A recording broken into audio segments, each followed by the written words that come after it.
Good morning, afternoon, or evening, everyone. Today, I'm going to be covering the Tier 10 Premium Pan-Asian Heavy Cruiser, the Incheon. If that's how you pronounce it, it's South Korean. I believe it's a city in South Korea. Do correct me if I'm wrong, but I do believe it's a city in South Korea. The ship build that I'll be running for this video, guys, is this. Just to get straight into it, feel free to pause the video so you make sure to just see what I'm running. Not to say it's a perfect build, but I think it should work on the ship overall. Maybe top grade gunner could get replaced just because the concealment's pretty good, and we are trying to sit further away than our concealment range. The reason we're trying to sit away from our concealment range is the armor scheme, even though it does have 30 deck and side armor, which by the way, I will cover all the armor layouts and all the details of the ship after the game is done. But it does have, just for you to know, 30mm deck armor, 30mm side armor, 25 nose and aft armor. So overall, the armor scheme is okay. It's not as good as Des Moines because Des Moines has that 27mm nose, but realistically, it's not going to matter in these cases because we are fighting a lot of battleships that overmatch 27 anyway, and they overmatch 30 even, so the 30 almost isn't even going to matter, except against this GK. But we don't want to be getting close to the enemy ships because even though we do have 30mm side armor and deck armor, we do have that weak 25mm nose armor. And more importantly, as you can see with the hull, I don't know if you can see or maybe notice the similarity it has to another ship in the game. Yes, it is similar to Buffalo, maybe even Anchorage, because both of them are very similar. Not to say it does have the same armor scheme as Buffalo, because it doesn't.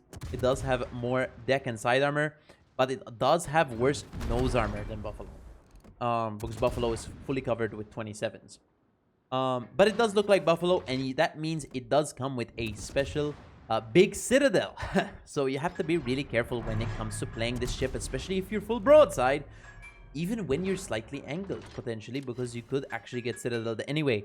More importantly with this ship is we've got 8 203mm guns, which is kind of the strength of the ship, your guns. You have, I believe, Des Moines guns with, so you have the heavy AP, you have the normal HE, and then you have, actually, I believe, Destroyer Dispersion on the ship. Correct me if I'm wrong, but I do believe you, because I haven't played this game in a while, but it does have Destroyer Dispersion, I believe. And with 8 guns, with that accuracy, that's pretty good. It reminds me of something, for example, like Tulsa, which also has these dual barrel guns, 203s, with Destroyer Dispersion at tier 9. But consumable layout, we've got smoke, TRB, heal, and DFA. We cannot swap those out for radar or hydro, for example. That's what you get. And okay, smoke is really good because you can sit in smoke and farm. But in terms of team utility, it might not be that beneficial for you to have, well, smoke and TRB. But that can come pretty useful for farming damage. But for winning games, I think Des Moines, of course, would do a lot better unless you're divisioned up. If you're divisioned up in Incheon versus a solo Des Moines, probably you'll have a higher chance of winning games with the Incheon because you are divisioned. In terms of just playing it solo, you are going to get hit or miss matches where you might not be able to influence the game as much as you maybe want to, just because you have that lack of utility that you don't have with Hydro, you don't have with Radar. So if a Destroyer's gonna push you up and you don't have a Destroyer to spot him, he's gonna push you backwards. And you do have the smoke screen, sure, with 8.5 kilometer smoke firing, which is pretty good. But if a Destroyer pushes up into that and you don't have something screening for you, and he just torps your smoke, okay, sure, you might get spotted in smoke, which alerts you to the Destroyer presence. But it is going to force you to have to walk away because you can't just sit there. And when you walk away, we're going to look at one of the disadvantages. It's not really a disadvantage because it is similar gun range to Des Moines. Maybe actually slightly more. We have the gun range at 16.1, which is okay. It's pretty good. But when a Destroyer is going to be pushing you away, now in this game, we're not going to have that, well, that problem. But when a Destroyer is pushing you away, it can be a bit of a problem because, well, if you're getting pushed away with no screen, that means you have to get out of your gun range, and that means you're not doing damage. So you are going to rely a bit on your teammates spotting for you a bit with this one. But if you're playing with a division mate, maybe a Destroyer, even a radar cruiser potentially, this ship could be pretty good. And the ship overall is pretty good. It just does have that limiting factor of if you're just going to play solo, you have to be careful with the lack of utility. Something to say is the guns are good. pretty easy to use. You have the smoke screen, easy to farm damage with, fairly simple playstyle, guys. It's pretty standard smoke cruiser gameplay with no radar or hydro. You're gonna have to be careful again because you do not have hydro. So when it comes to sitting in smoke, you can't make these mistakes of just sitting full broadside because you might get smashed. And now you see me noticing this GK south of me who's trying to establish a crossfire on me. I panic a bit. I launch my smoke screen instantly, of course. Luckily, the GK wasn't even looking at me, so I don't really mind that much. I did get a bit hurt by this lava, 6k damage. This game, by the way, I'm not going to be playing perfectly, unfortunately. There really isn't many perfect matches, you can say, guys. But this is not a perfect match, definitely not. And you're going to see me make some mistakes. But I'm happy to show some mistakes again. I say this almost every video when I make a mistake. But I'm happy to showcase some mistakes for you guys because you guys can learn from my mistakes. And I guess what better way than doing that, right? Like, than just, well, obviously, I'm not going to be perfect playstyle-wise, right? So, what better way to showcase mistakes than a YouTube channel, right? So, this is perfect formatting to show you some mistakes. But the mistakes will happen later on. Here, in this case, I turn to use my torps, which is okay. That's reasonable. I'm trying to stay outside my concealment. As you can see, I'm not trying to stay in my smoke screen here, even though I can farm the GK for a bit. The reason for this is the Slava can establish a crossfire when I get smoke spotted with my 8.5 kilometer detection when smoke firing. And then I also have to get crossfired by the GK. GK is not as much of a threat, I would say. But the Slava cross map here, plus the GK, I need to respect both ships here. So I'm going to try to angle to both of their shots as best as possible. Now, the GK does shoot me here. I do turn for it. So he does miss. But luckily I get to re-angle. There's no really but actually in this situation. So I'm gonna try to sit behind this rock and try to farm this GK as best as possible. Slava misses his shot on me, which is pretty perfect. I'm going to try to farm this GK over this rock with this armor piercing. Again, I believe it does have Destroyer Dispersion plus American AP, which is really nice when it comes to fighting these ships, especially when you're fighting, for example, something like cruisers. You should have overall a good time fighting them, especially if they're broadside. But against a battleship like this, you should be able to punish it pretty well, especially through the superstructures. As you can see, 4.8k, which is not that high, but, you know, good.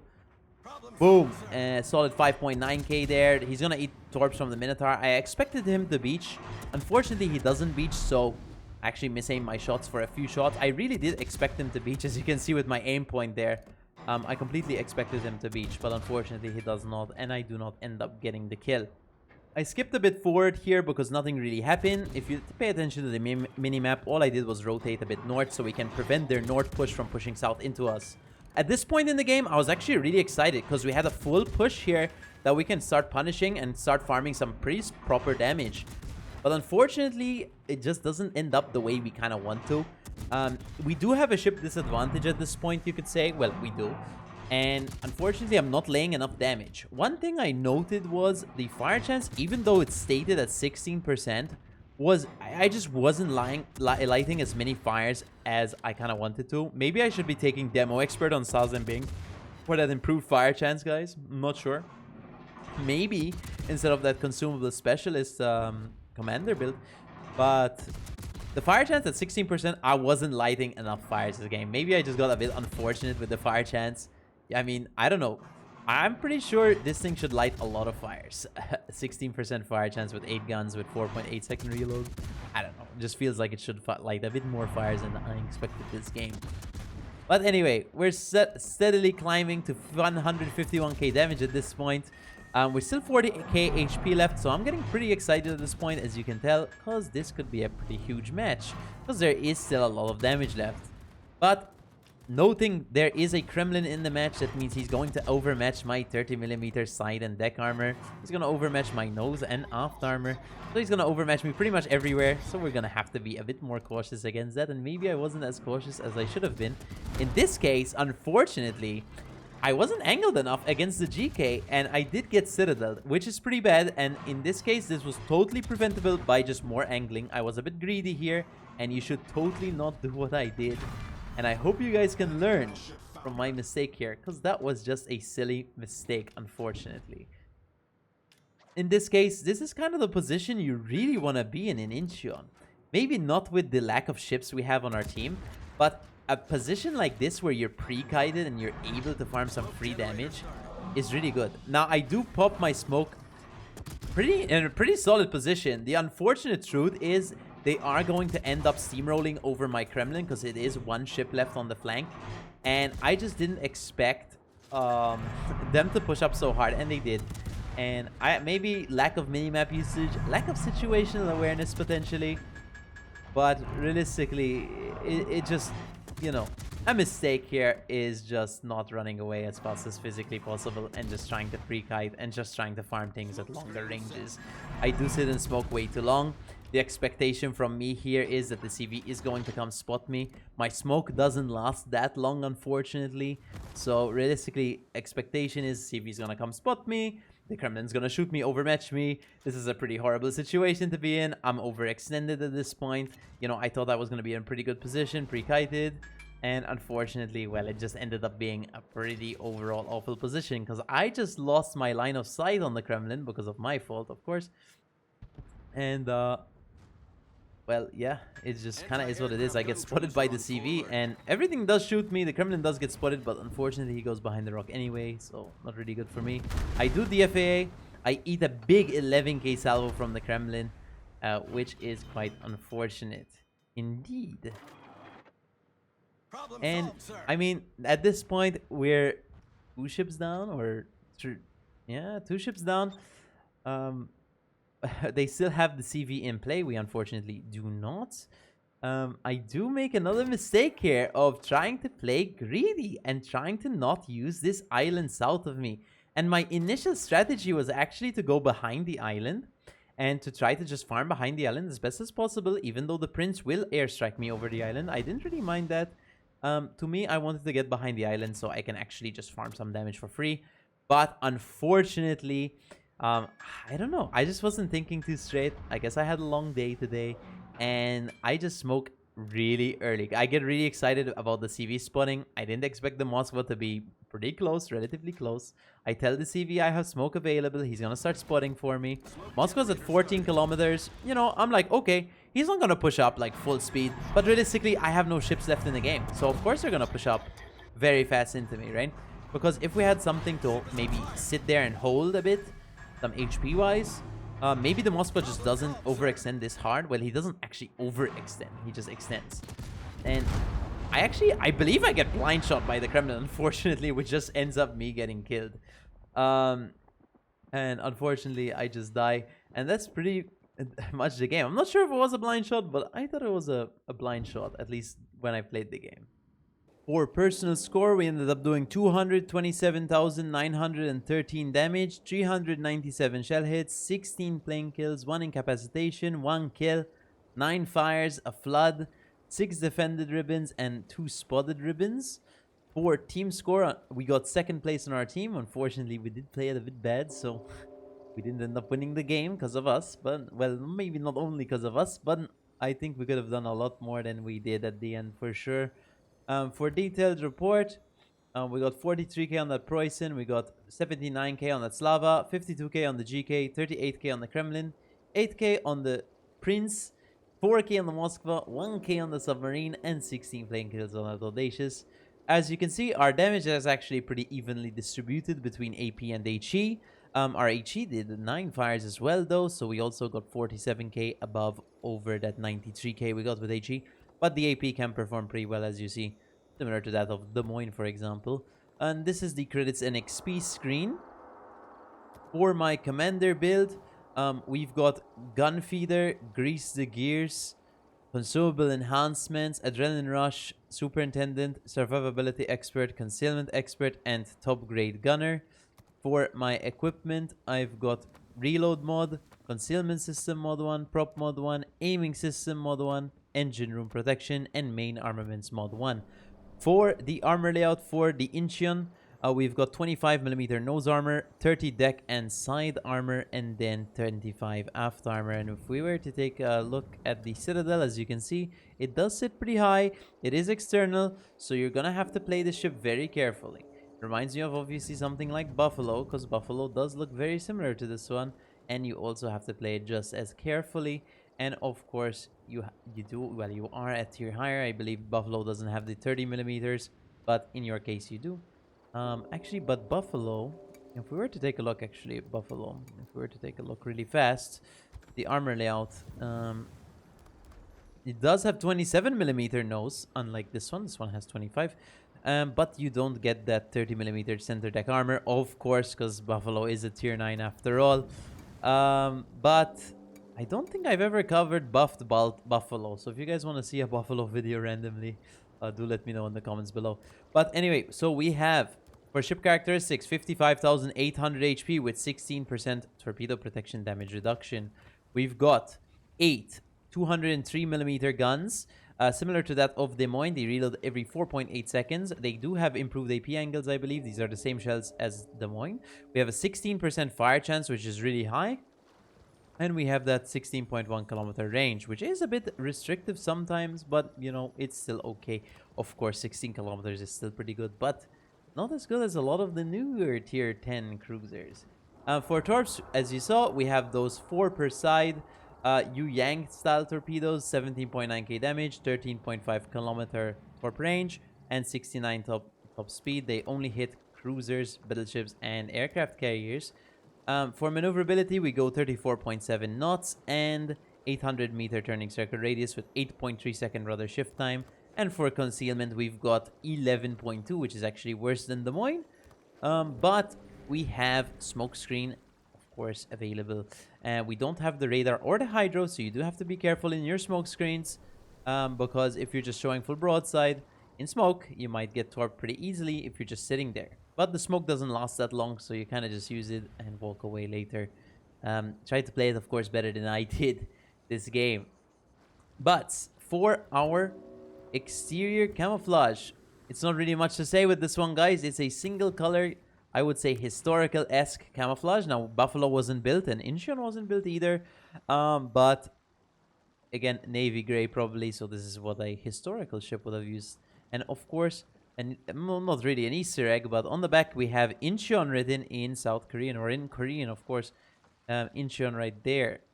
I believe Incheon is a city in South Korea, if I were to guess, but I'm not 100% sure, but I believe so. And sorry if I mispronounced the name of this video, guys, but yeah, I'm sorry.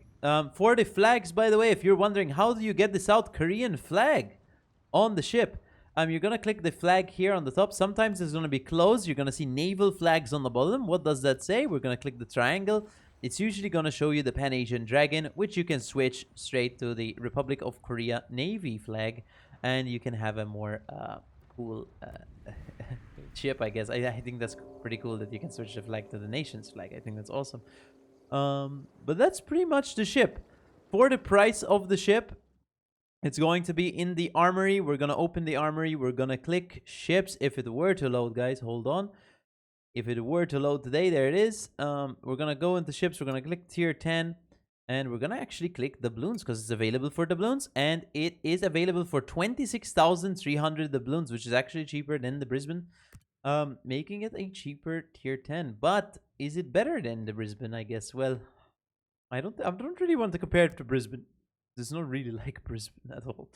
But for 26,300 doubloons, is this ship worth it? Well, the ship is pretty good, I would say. It's actually pretty good. One thing I might say is, for winning games, probably Des Moines is going to be better for you just because you have that radar and hydro combination. That being said, though, you do have smoke screens, so if you do have someone spotting for you or you have a radar div mate, this thing can be pretty strong, especially since it has its own smoke. It has a TRB, which is kind of okay. It's not really... I mean, it's okay, right? You can use the torps when you're brawling, which is pretty nice. And you still have 8 Des Moines guns, which is also pretty nice. The ship is pretty good. I wouldn't say it's perfect, but it's pretty good.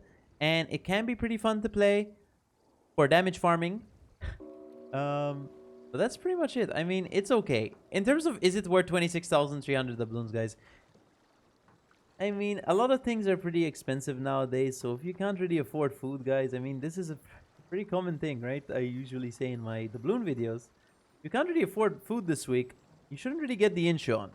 Probably prioritize that, but you don't need me to tell you that. Now, for ship collectors, again, you're probably gonna get the ship anyway, no matter what I say. It is a good ship, but 26,300 doubloons for a lot of people is pretty expensive. And to be honest, for most people, I don't think this is a ship you need to get. What's nice is it's available for direct purchase instead of being available for a Wishing Wharf event, which it was available in earlier in the year. And it's nice that it's currently available for direct purchase, so you have a fixed cost instead of gambling towards it. So that's pretty cool, but that doesn't mean everyone should get it, guys. Just remember, just weigh your odds and just, think about it reasonably. Do you want this one, or do you want some other doubloon ship maybe? Lucian is currently available for the, I told you, the dockyard missions, and it's available for a very cheap price of doubloons. Now, I probably won't be getting Lucian B just because I have the Lucian already. But if you don't really have Lucian already, maybe consider getting that one, especially since it's way cheaper. Now, I know it's nothing like the Incheon, guys. I'm just saying, at the point for the doubloon price, cost-wise, I think the Lucian is more worth it. But that's pretty much it for the Incheon video. The goal for the next video would be to cover the F Gonzaga, guys. No promises on that one, but hopefully I will be able to cover it for you guys, and that's the last ship out of the 4 ships I said I'll be covering. There are some other new ships that have come out this patch, so I may cover them or may not. But if you guys have some recommendations, do let me know what ships you want to watch in the next video. But that's pretty much it for this video, and I'll see you in the next one. Big fan.